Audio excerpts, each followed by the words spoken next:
श्री रामकृष्ण लीला प्रसंग स्वामी शारदानंद जी द्वारा लिखित पाठ संख्या 169 गुरु भाव तथा मथुरानाथ। साधारण मानव का जीवन भी उसी प्रकार का होता है, क्योंकि उसके साथ अवतार पुरुषों के जीवन का विशेष सादृश्य विद्यमान है। अवतार पुरुषों के जीवन में ही केवल मात्र इस प्रकार दैवी शक्ति के खेल के दिखाई देते हों, यह बात नहीं है, किंतु उनके जीवन में उस खेल के उज्ज्वल विकास का सहज ही में अवलोकन कर हम अवाक रह जाते हैं। बस इतना ही है।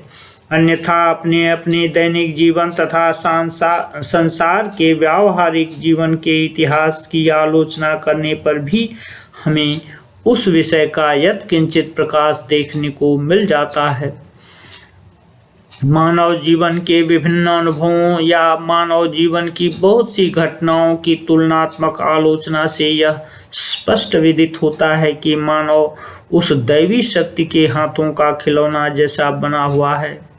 अवतार पुरुषों के जीवन के साथ साधारण मानव जीवन का इस प्रकार विशेष सादृश्य रहना कोई आश्चर्य की बात नहीं है, क्योंकि उनका अलौकिक जीवन ही साधारण जीवन निर्माण के सांचे टाइप ऑफ मॉड्यूल के सदृश है, और जीवन के आदर्श का अवलंबन कर ही तो साधारण मानव अपने जीवन के निर्माण का प्रयास क्या करता है तथा सदा ही करता रहेगा। देखो न, विभिन्न जातियों के पृथक पृथक भावों की मिलन भूमि विशाल भारत जीवन में राम कृष्ण चैतन्य आदि कुछ महापुरुषों ने किस प्रकार अपना अधिकार जमा रखा है, और इन पूर्ववर्ती महापुरुषों के जीवनादर्श के एकत्र सम्मेलन के फलस्वरूप अदृष्ट पूर्व नवीन रूप से गठित वर्तमान युगावतार श्री राम कृष्ण देव का जीवन आदर्श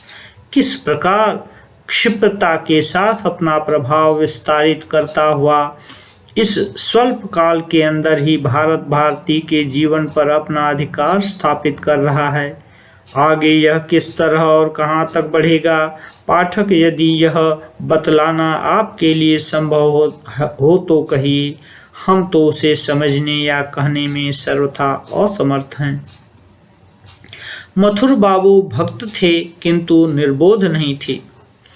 एक बात और यह भी है कि मथुर बाबू श्री राम कृष्ण देव की जिस प्रकार निष्कपट 16.5 आने श्रद्धा भक्ति किया करते थे, उसे सुनकर हमारी तरह संदिग्ध मन वाले पहले ही यह सोच लेते हैं कि वे एक भोले भाले सीधे साधे व्यक्ति रहे होंगे, अन्यथा मनुष्य के प्रति मनुष्य की इतनी श्रद्धा भक्ति क्या कभी संभव हो सकती है। यदि हम होते तो देख लेते कि अपने चरित्र के बल पर हम लोगों के हृदय में इस प्रकार श्रद्धा भक्ति जागृत करना श्री राम कृष्ण देव के लिए कैसे संभव होता। अपने अंदर श्रद्धा भक्ति का उदय होना मानो विशेष कोई निंदनीय घटना है। इसलिए श्री राम कृष्ण देव से मथुर बाबू के बारे में हमने जहाँ तक जो कुछ सुना तथा समझा है, यहाँ पर उसी का उल्लेख कर पाठकों को हम यह समझाना चाहते हैं कि मथुर बाबू का स्वभाव इस प्रकार का नहीं था। वे हम लोगों की अपेक्षा किसी तरह कम बुद्धिमान या संदिग्ध हृदय नहीं थे। श्री राम कृष्ण देव के अलौकिक चरित्र तथा आचरणों को देखकर संदेह युक्त हो उन्होंने भी पहले पहल उनकी कम परीक्षा नहीं ली थी, किंतु उससे होना ही क्या था। किसी युग में मानव ने जो कभी दृष्टिगोचर नहीं किया है, विज्ञान निनादिनी प्रेमावर्तशालिनी महाओजस्विनी श्री राम कृष्ण देव की उस भाव मंदाकिनी के तीव्र गंभीर वेग को मथुर बाबू के संदेह रूपी ऐरावत के लिए कब तक सहन करना संभव था। थोड़े ही दिनों में वह स्खलित मथित ध्वस्त तथा विपर्यस्त होकर सदा के लिए न जाने कहाँ भाग गया। ऐसी स्थिति में सब तरह पराजित मथुर बाबू उस समय और कर ही क्या सकते थे। अनन्य चित्त से उन्होंने श्री राम कृष्ण देव के श्री चरणों की शरण लेनी पड़ी।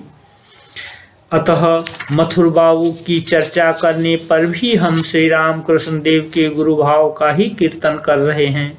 यह उपलब्धि सहज में ही की जा सकती है। किस विशिष्टता को देखकर श्री राम कृष्ण देव के प्रति मथुर बाबू प्रथम आकृष्ट हुए थे तथा उसकी क्रमिक परिणति। प्रथम दर्शन में ही श्री राम कृष्ण देव के सरल बालक भाव, मधुर प्रकृति तथा सुंदर रूप को देखकर मथुर बाबू उनके प्रति आकृष्ट हुए थे। तदनंतर जब साधना की प्रारंभिक अवस्था में श्री राम कृष्ण देव को कभी कभी दिव्योन्माद होने लगा, श्री जगदम्बा का पूजन करते हुए आत्म विह्वल हो तथा अपने अंदर उनका दर्शन प्राप्त कर कभी कभी जब वे स्वयं अपनी ही पूजा करने लगे, अनुराग के प्रबल वेग से वैधि भक्ति की सीमा का उल्लंघन करते हुए जब वे अपने दैनिक जीवन में प्रेम पूर्ण विविध अवैध साधारण लोगों की दृष्टि के अनुसार निर्हेतुक आचरण कर लोगों की निंदा तथा संदेह के पात्र बनने लगे, उस समय विषयी मथुर बाबू की न्यायपरायण तीक्ष्ण बुद्धि सहसा यह कह उठी, प्रथम दर्शन से ही जिनको मैंने सुंदर सरल स्वभाव युक्त समझ रखा है, अपनी आंखों से देखे बिना उनके विरुद्ध कभी किसी बात को विश्वास करने के लिए मैं तैयार नहीं हूँ। इसीलिए मथुर बाबू गुप्त रूप से दक्षिणेश्वर के काली मंदिर में आकर श्री राम कृष्ण देव के आचरणों का भली भांति निरीक्षण किया करते थे तथा इसके फलस्वरूप वे इस निर्णय पर पहुंचे थे, युवक गदाधर अनुराग तथा सरलता के मूर्तिमान जीवित विग्रह हैं। भक्ति विश्वास के आधिक्य से ही वे इस प्रकार के आचरण कर रहे हैं। इसीलिए बुद्धिमान तथा विषयी मथुर बाबू उन्हें यह समझाने का प्रयास करते थे कि जहाँ तक हो सीमा के अंदर रहना ही ठीक है। श्रद्धा भक्ति करना बहुत अच्छी बात है, किंतु एकदम आत्मविह्वल हो जाने से कैसे चलेगा। उससे व्यर्थ में ही लोगों का निंदा भाजन होना पड़ता है। साथ ही 10 व्यक्ति जिस बात को कहते हैं उसकी अवहेलना कर निरंतर मनचाहा आचरण करने से बुद्धि भ्रष्ट हो पागल हो जाने की संभावना है। किंतु इस प्रकार उन्हें समझाते रहने पर भी मथुर बाबू की अंतर्निहित सुप्त भक्ति उनके संसर्ग गुण से जागृत होकर कभी कभी यह कह उठती थी, यह भी तो सुना जाता है कि राम प्रसाद आदि पूर्ववर्ती साधक वर्ग भी इसी प्रकार भक्ति के प्रभाव से पागल की भांति आचरण किया करते थे। श्री गदाधर की स्थिति तथा आचरण आदि भी तो वैसे ही हो सकते हैं। इसीलिए मथुर बाबू ने आचरणों से किसी प्रकार की बाधा न पहुंचाकर अंत तक उनकी क्या परिणत होती है यह देखते रहने का संकल्प किया एवं देखने सुनने के पश्चात जो कुछ युक्त प्रतीत हो तदनुरूप व्यवस्था करने का उन्होंने निश्चय किया।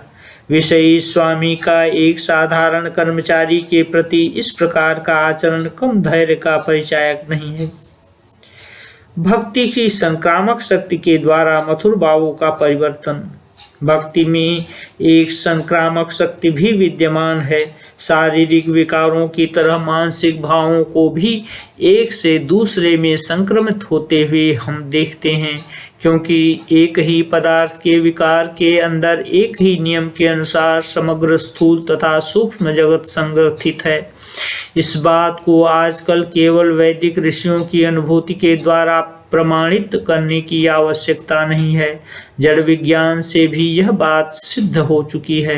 अतः एक के अंदर भक्ति रूप मानसिक भाव जागृत होने पर उसके द्वारा दूसरे में सुप्त रूप से अंतर्निहित उस भाव का जागृत होना कोई आश्चर्य की बात नहीं है। इसीलिए धर्म भाव को उद्दीप्त करने में विशेष सहायक होने के कारण शास्त्रों में साधु संघ की इतनी महिमा गाई गई है। मथुर बाबू को भी ठीक वैसा ही सौभाग्य प्राप्त हुआ था, यह हम भली भांति अनुमान कर सकते हैं। श्री राम कृष्ण देव के कार्यकलाप को ज्यों-ज्यों प्रतिदिन वे ध्यान से देखने लगे, त्यों-त्यों उनका भक्तिभाव भी अज्ञात रूप से जागृत होने लगा। उनके परवर्ती कार्यों से हमें इस बात का पर्याप्त परिचय मिलता है किंतु विषयी मन के लिए साधारणतया जैसा हुआ करता है, श्रद्धा भक्ति के उदय होने के दूसरे ही क्षण पुनः संदेह का उपस्थित होना। इस प्रकार की स्थिति बारंबार उत्पन्न होने के कारण बहुत दिन तक उनका चित्त आंदोलित होता रहा। उसके बाद ही कहीं मथुर बाबू के हृदय में श्री राम कृष्ण देव का आसन सुदृढ़ तथा अविचल रूप से स्थापित हो पाया, यह बात सुनिश्चित है। इसीलिए यह देखने में आता है कि श्री राम कृष्ण देव के व्याकुलतापूर्ण अनुराग तथा आचरण आदि मथुर बाबू की दृष्टि में पहले पहल भक्ति के अतिशय आधिक्य के रूप में प्रतीत होने पर भी श्री राम कृष्ण देव के जीवन में दिन प्रतिदिन उन भावों की जितनी ही वृद्धि होने लगी, मथुर बाबू के हृदय में उतना ही यह संदेह होने लगा कि कहीं श्री राम कृष्ण देव का बुद्धि भ्रंश तो नहीं हो रहा है। किंतु इस प्रकार के संदेश से उनके मन में दया का ही उदय होता रहा तथा वे यही प्रयास करने लगे कि योग्य चिकित्सकों की सहायता से उनके शारीरिक स्वास्थ्य की उन्नति होकर उनके मानसिक विकारों का प्रशमन हो सके।